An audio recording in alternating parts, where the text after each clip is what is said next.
Salut à tous, dans ce nouvel épisode du podcast, on va continuer notre discussion de la dernière fois. On va donc appeler cet épisode Guitare et Flemmardise épisode 2, et on va se concentrer ici sur les solutions. Donc j'aurai également une petite annonce en fin ou en cours d'épisode.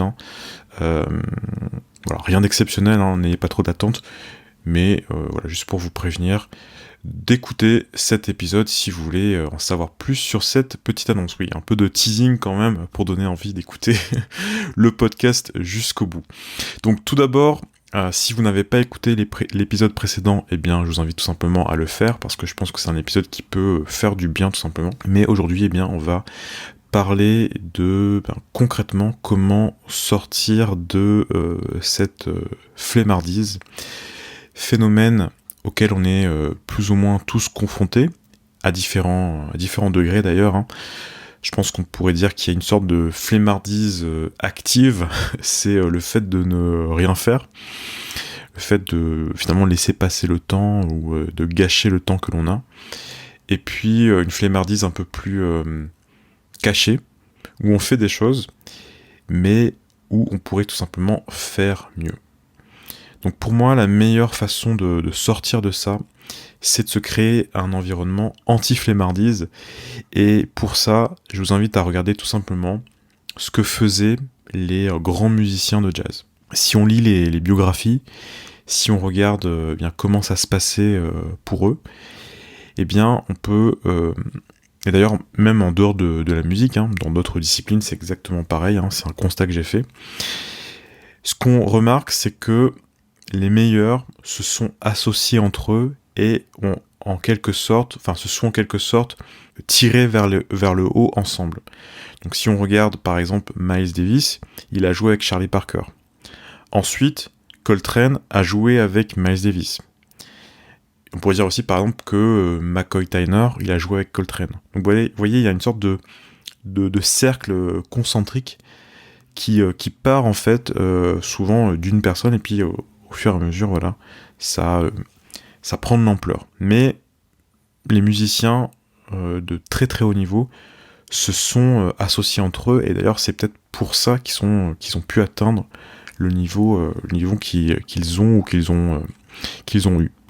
Donc autrement dit, l'environnement anti-flemmardise ultime, c'est de s'associer à d'autres personnes donc qui ont des aspirations communes, et puis finalement de créer des liens et de se pousser, de s'encourager ou de se concurrencer entre guillemets, ça peut être une compétition positive bien évidemment, mais en tous les cas, un musicien qui a réussi à faire tout seul, c'est quand même extrêmement rare. Je sais même pas s'il y a un exemple dans l'histoire, alors probablement, mais ça reste quand même l'exception qui confirmerait la règle.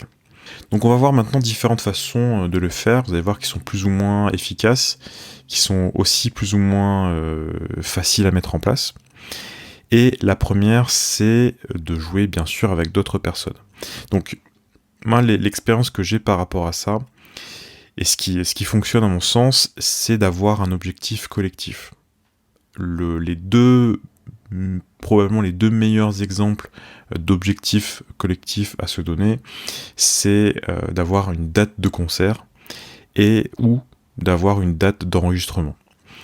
Je pense que c'est vraiment comme ça que le fait d'avoir un groupe, ça a vraiment du sens, et puis surtout que ça permet d'avoir un objectif où tout le monde se met d'accord, tout le monde va dans la même direction en quelque sorte.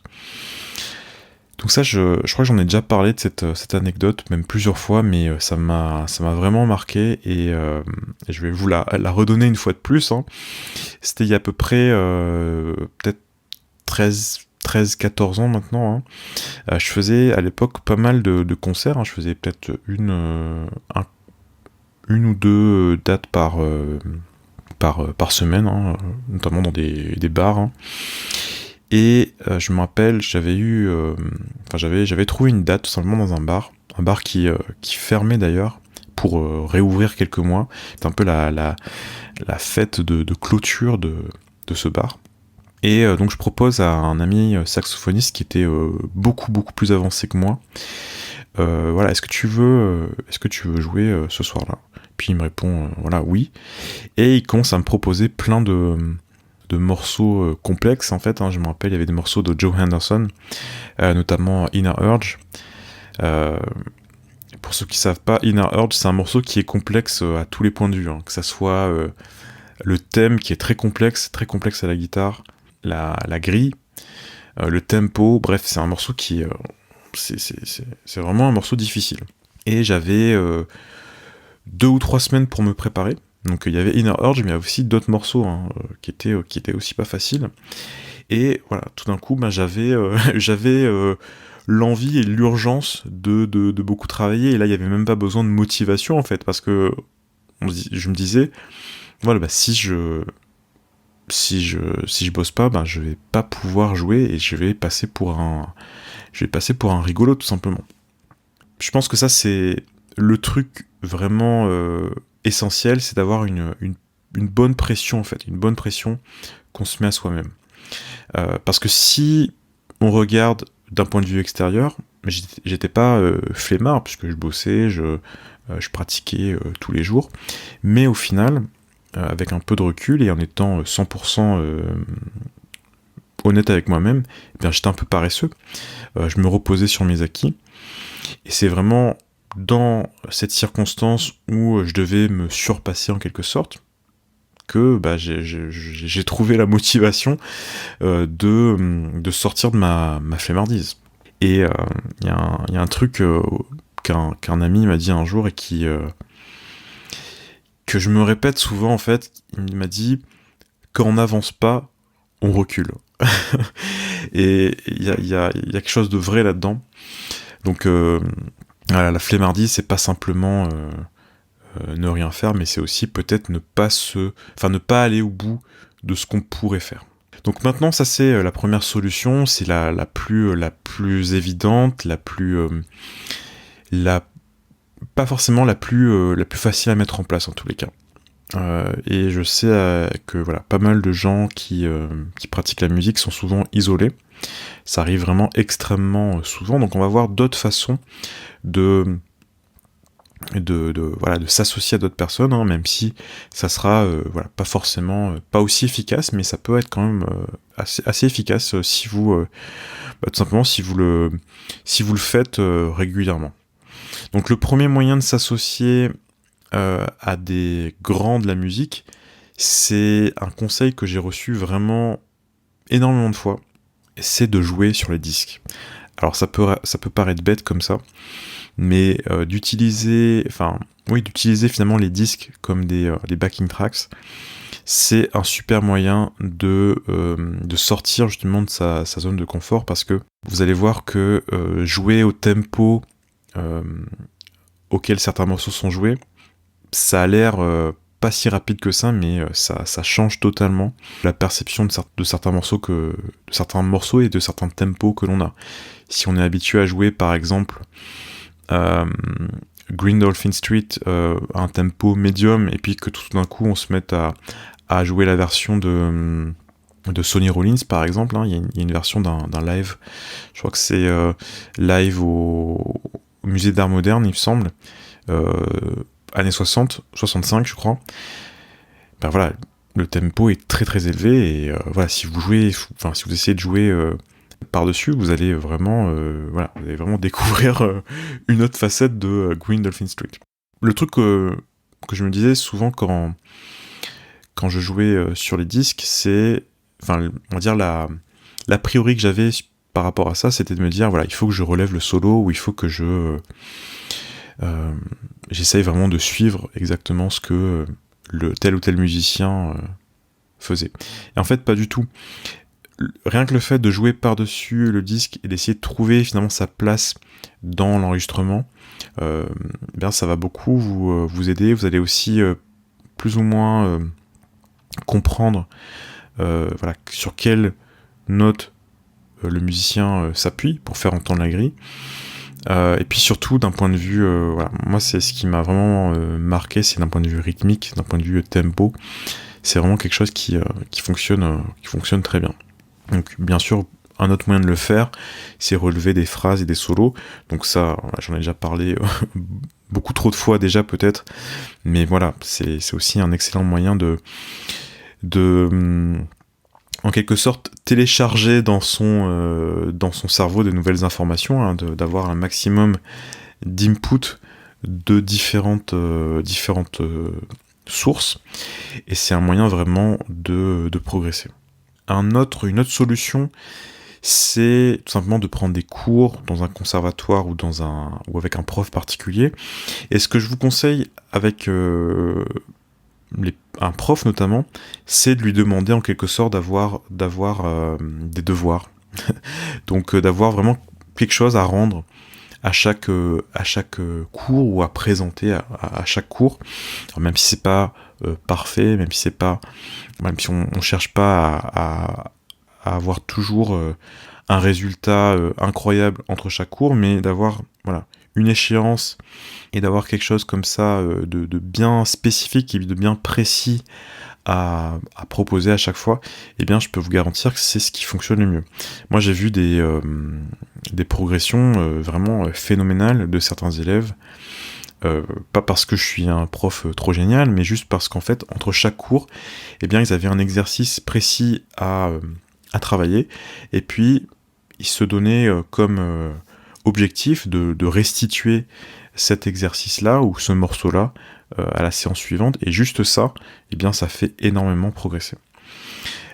D'ailleurs, voilà, si vous voulez vraiment vous assurer de progresser, moi je vous conseille, faites ça pendant 6 mois ou pendant 1 an.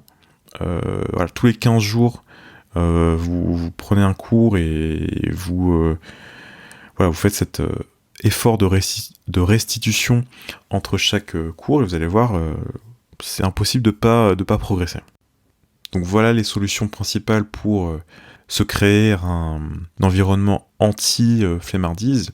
Et là, vous allez certainement me dire, il n'y a rien de révolutionnaire là-dedans, et vous allez être complètement dans le vrai, parce que tous ces sujets-là, j'en ai parlé énormément de fois dans les podcasts, dans les vidéos, etc. Mais la différence ici, c'est l'intention que vous devez avoir. Si vous voulez progresser en musique, si c'est quelque chose qui a une importance particulière pour vous, une signification particulière pour vous, pas forcément que vous voulez devenir professionnel, mais juste une passion ou quelque chose qui a vraiment du sens pour vous, eh bien, le meilleur conseil que j'ai à vous donner si vous voulez progresser, c'est de vous mettre dans des situations où vous ne pouvez pas reculer. Donc si par exemple vous avez un groupe, eh bien trouvez un bar qui veut bien de vous et bookez une date par mois pendant 6 mois. Si vous prenez des cours, engagez-vous pendant une fois toutes les 2 semaines pendant 6 mois. Si vous relevez un solo, eh bien je sais pas, allez quelque part sur un forum ou autre, et puis vous dites j'ai commencé à travailler sur ce solo, donc là je vous présente une partie, donc c'est pas encore ça, mais dès que c'est terminé, eh bien je vous poste le solo complet. Si vous avez un voisin par exemple, ou un ami qui fait aussi de la musique, vous lui dites tiens, est-ce que ça te dit qu'on relève le solo de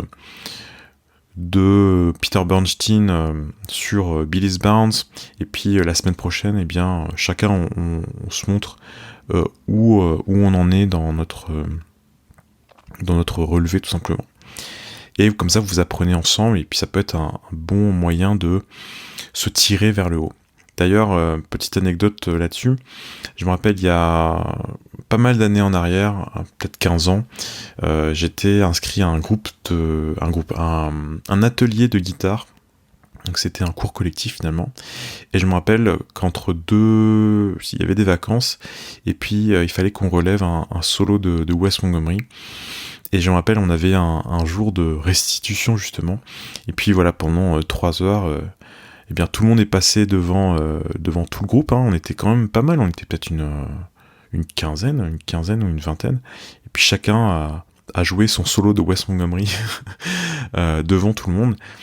Et ben voilà, c'est le genre de pression qui est une bonne pression, parce qu'on se dit, ben voilà, on doit jouer le solo de Wes Montgomery devant tout le monde, ben on va tout simplement le travailler, et ça peut être que positif finalement.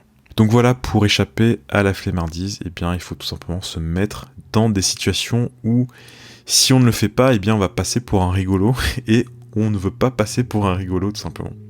Donc voilà pour ce podcast. Donc je vais terminer par la petite annonce que je vous avais promise. Donc à partir de maintenant, je vais envoyer 2 newsletters par mois. Donc en début et puis en milieu de mois, grosso modo. Hein. Donc ça va pas forcément être le 1er ou le 15 du mois, mais voilà, en fonction des dates. Plus ou moins à cette période-là. Et l'idée, c'est que je partage avec vous des informations que j'ai envie de partager,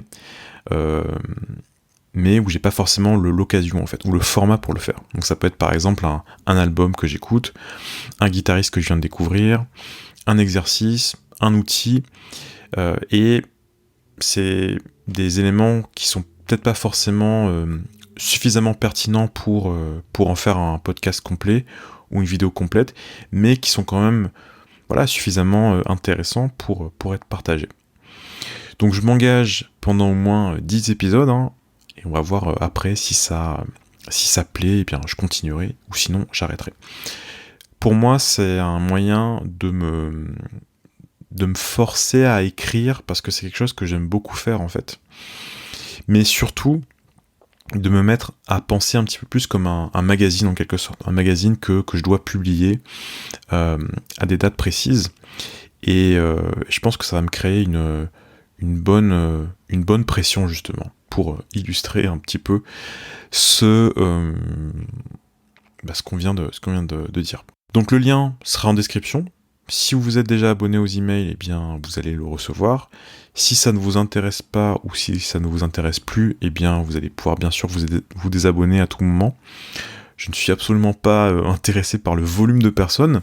Je préfère 50 personnes qui lisent, qui aiment et à qui ça apporte vraiment quelque chose, plutôt que 1000 personnes qui ne lisent pas et puis qui se demandent c'est qui est-ce qui m'envoie un email encore une fois. Donc voilà pour l'épisode de ce jour. Je pense que c'est vraiment des éléments qui peuvent vraiment vous aider, hein, si la musique ça a beaucoup d'importance pour vous, et que parfois vous dites ouais je suis un petit peu flemmard.